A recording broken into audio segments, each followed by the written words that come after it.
అవడానికి కారణం తెలుసుకోవాలి. గుండె శరీరానికి సప్లై చేస్తుందా లేదా? Yes or no? మరి గుండెకి ఎవరు సప్లై చేయాలి? అదే సప్లై చేసుకుంటుంది. దేని ద్వారా? కరోనరీ ఆర్టరీ అనే దాని ద్వారా సప్లై చేసుకున్నప్పుడు ఏదైనా బ్లాక్ వస్తే వచ్చేదానే హార్ట్ అటాక్. ఇక్కడ ఏమైంది? గుండెకే సరిగ్గా సప్లై రావట్లేదు. పునీత్ రాజ్ కుమార్ ఏం చేశాడు? 1 కిలోమీటర్ నడుచుకుంటూ పోయినాడు. దగ్గర విక్రమ్ హాస్పిటల్ ఉంటే 1 కిలోమీటర్ నడుచుకుంటూ పోయాడు. ఏమైంది? కాదు ఆ సందు లేదు, మెడకోడు, దానికే సరిగ్గా సప్లై వస్తలేదు. ఎవరికి?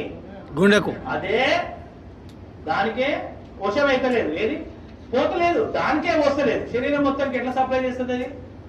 డుష్యూ డుష్యూ డుష్యూ. అందు గురించి హార్ట్ అటాక్ వచ్చిన వాడిని నడిపించకండి. అమ్మ అంబులెన్స్ ఇక్కడే ఉందని నడిపించకండి. పడుకోబెట్టకండి, నిల్చోబెట్టకండి. ఓన్లీ కూర్చోబెట్టి. రెండవది టాబ్లెట్